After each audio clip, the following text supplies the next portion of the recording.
Good morning. Weather is wonderful, isn't it? We've been praying, and it worked. Thank you, President, the Chairman of the Board, the trustees, faculty, parents, family, and friends, but especially the class of 2016 and of 1036, is it? Oh. I really want to say congratulations. It's truly an honor to be here today, to be a part of your special day. And Kathleen Pavalco and I are really honored to be a member of your class, and an honorary member, but still we're a member of 2016 as well. You know, today you're joining a very small percentage of the world's population that have a college degree. And some of you are even smaller percentage with advanced degrees. Some of you are getting masters, and so you think of all the people in the world, you really are now part of a small percentage.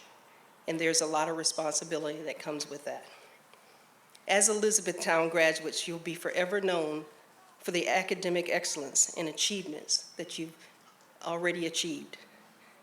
Today, I want to remind you and your families of the service side of your Elizabethtown experience and the foundational values that have prepared you to go into the world and continue the college's commitment to peace, nonviolence, social justice, and human dignity. You're going to do this through your future actions and your good works. You really are now prepared to go out and change the world and to make a difference. So I thought I'd just share with you some of my personal experiences in my community, and a few as Surgeon General, but mainly as a physician and in the community. And I want to stimulate your thoughts on how you can make a difference as well. When I was an intern, I attended the Medical Association of Georgia's annual meeting, and one of the intense issues that was being debated was that sexually transmitted diseases needed to be taught in the medical schools. I stood up in a room with maybe 15, 20 people, and I said I thought there was a need, because I'd never seen any of these except in textbooks.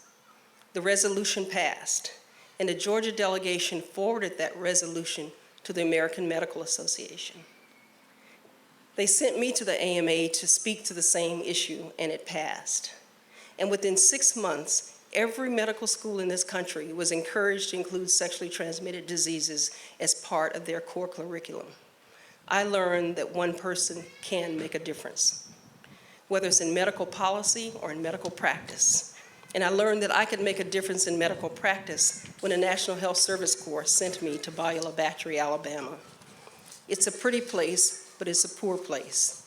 I found a community of working poor. Too poor to afford medical care, but too rich to qualify for Medicaid. I liked the people, I liked the community, and I wanted to practice medicine there. But I quickly learned that practicing medicine wasn't just sewing up the shark bites. I had to deal with the land sharks, the regulators, the reviewers, the red tape dispensers. And so I stayed active in my community and stayed involved in every organization that could bring services to the community.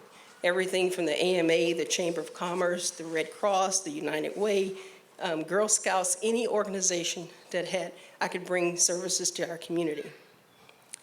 I learned that my patients had problems that the prescription pad alone couldn't take care of. Things like adequate housing, particularly after Katrina, employment opportunities, clean water. Had a couple of patients that I want to take a minute and just share with you them. One of them her name is Donna, and she was in her late 20s. She had seizures, but she came in the office one day, her seizures were under control, and she said she had started having seizures again. And I asked her, Donna, did you miss your medicines or anything? And she says, no, but she took out her pen and paper, because I always ask patients we get to talking and they'll forget, and so we'll forget. And so she took out a paper and she started drawing for me her pills. She said she used to take one striped and one solid. Now Jim, the pharmacist, gives her 2 solids, and she didn't know which ones to take. And I realized at that moment that she couldn't read. 20-something years old in today's world and can't read. So we had to get adult literacy programs to the community. And I have many other stories like that. And there's one other one that's Miss Smith. That's her, what we call our HIPAA name. And these are not their real names. But she, Donna, by the way, was a young white girl. Miss Smith was African-American lady about this tall and about that wide. And she called me on a Saturday and to tell me, ask me that for some medication. She says, Dr. Benjamin, my back is really, really hurting. I went to see that specialist you told me about. He said I had a slipped disc and I need to lose some weight. I'm really trying, I am, but my back is hurting. Can you call me in something stronger than the ibuprofen? I said, sure. I could hear the pain in her voice. And she says, so I said, sure, I can call you in something stronger, but you're going to have to come and see me on Monday or Tuesday. She says, sure, I promise I will come. And sure enough, on Tuesday, I walked in the exam room, and she was leaning over the exam room in so much pain she couldn't sit down. And I said, Miss Smith, did the medicine I called you in, did it help at all? She says, well, Dr. Benjamin, I didn't get it.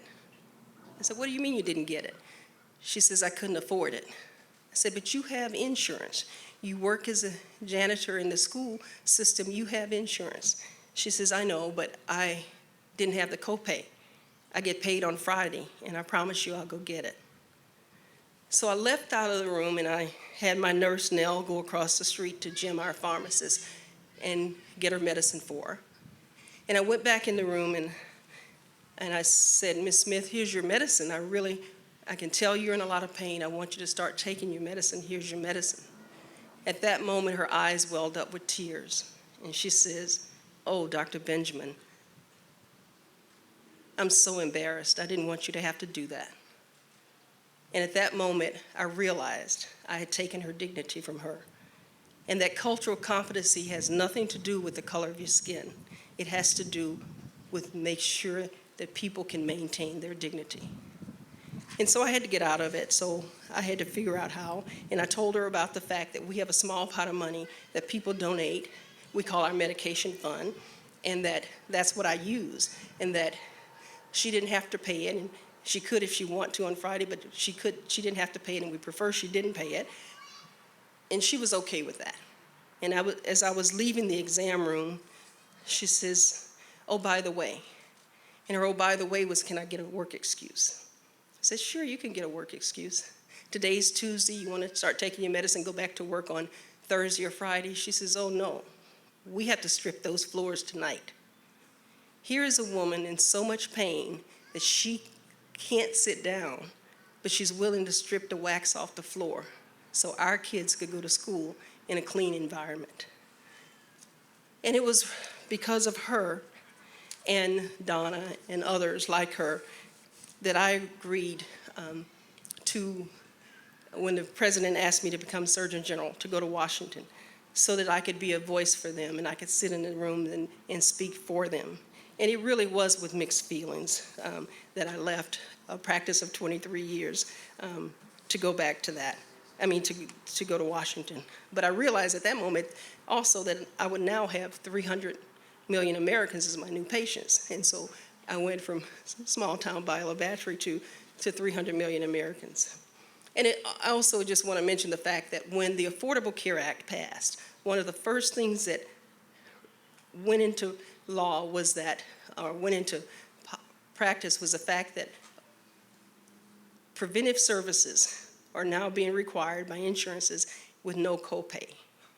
And that was always, I always think of that as my Mrs. Smith's part of the Affordable Act bill. You know, it was as Surgeon General, I had 4 extraordinary years of policymaking, health promotion, protecting the public's health, through the command of the 6,500 uniformed services and public health service officers. But I was especially proud to have chaired the National Prevention Health Promotion Council, which released the first ever national prevention strategy. And it's a roadmap to a healthy and fit nation. That particular strategy and council was made up of 17 cabinet level members for the first time ever in our history to sit down to talk about preventive health. And the idea was to move our healthcare system from a system based on sickness and disease to one that's based on wellness and prevention. And the goal of the National Prevention Strategy is to increase the wellness and health of every American, and to have it no matter what age that you're where you can be as healthy and as fit as you can be, no matter what age you are. It's like one of my patients said, I want to get old, but I want to be upright. So we want people to not just be healthy. We also worked on a number of things that I won't spend a lot of time with today on you, because I would love to, but getting America walking, I'm still doing some of these things. While I left the position as Surgeon General, I didn't leave the mission, so I'm still doing those things. There's an Everybody Walk campaign, trying to get America to walk and be healthy, and walk for transportation, walk for fun, walk for exercise, just get moving and walking. And smoking, to make sure that we understand that it's still the #1 preventable cause of death in this country is tobacco smoke. Every day, 1,200 people die from cigarette smoke. Each of those deaths are being replaced by 2 young smokers. We call them replacement smokers. 90% of all smokers start before the age of 18, and 99% before the age of 26. If we could just prevent young people from taking that first cigarette before the age of 26, they would have less than 1% chance of ever starting. We know this, and the tobacco companies know that too. And so you see the marketing to the 18 to 26-year-old. They spend over $1 million an hour, $23 million a day on marketing to 18 to 26-year-olds. These are our college kids, the ones here right on campus, the kids that are going into military, 18 to 26-year-olds. And you're seeing very interesting ways of marketing to them, from electronic cigarettes to things that we don't even see because we're older and they're not marketing to us. But nicotine is the most addicting substance we know of. And so I just have to encourage you not to take it lightly. We think it's a thing of the past, and it's not. I'm continuing to try to do those messages and many of the public health messages on a national basis, on a local basis, and even on an international basis. When I leave here today, I'm headed to Berlin, and we'll be talking these same preventive services, preventive things on an international basis. And many of you have done international studies, and I'm very proud of you. As you can see some of the places that you've been. We want you to continue increasing the activity on a national, international, and particularly in your communities. As you leave here today, whether you go to a graduate school or professional school, or you enter the job market, please remember to be a part of your community and to make a difference there.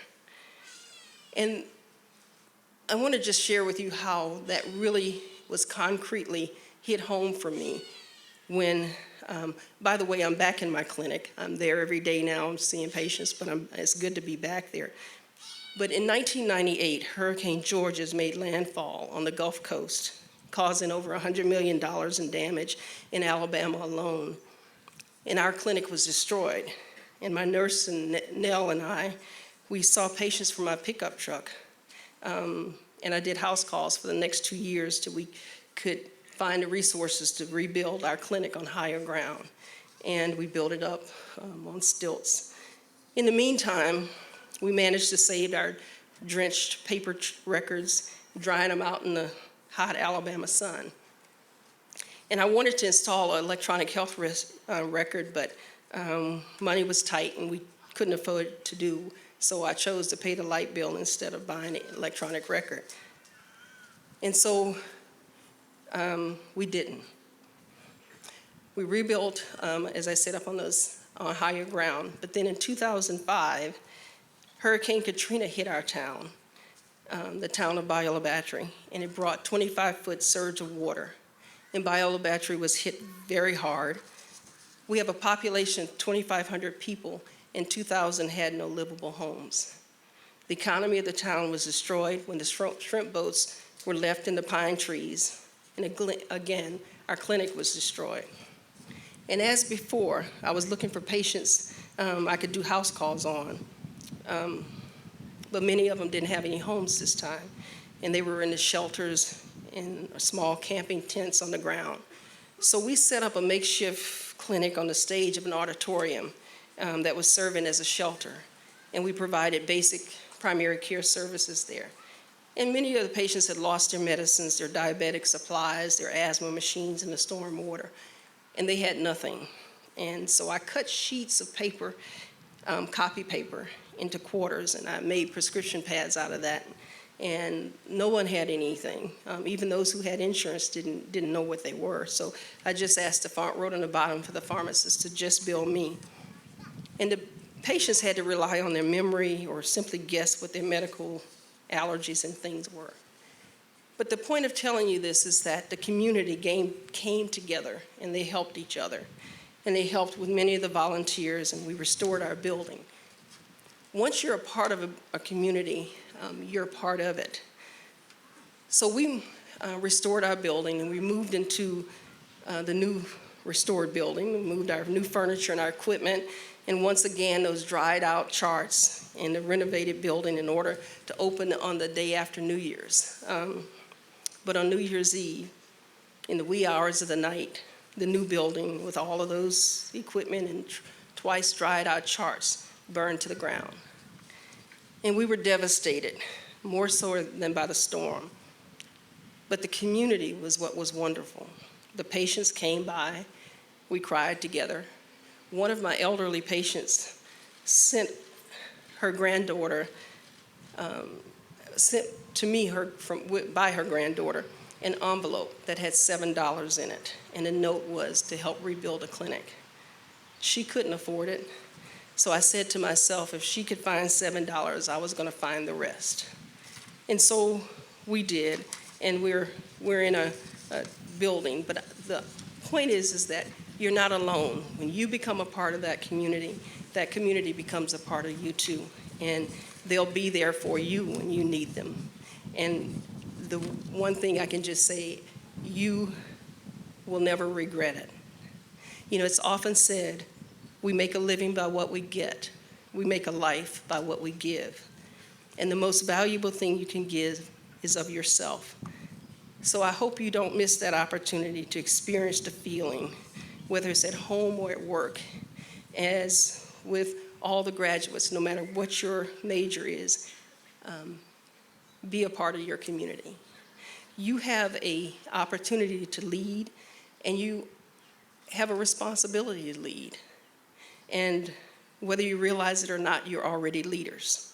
I've done a number of formal leadership training programs, but you are leaders. And I want to share with you just 2 leadership styles.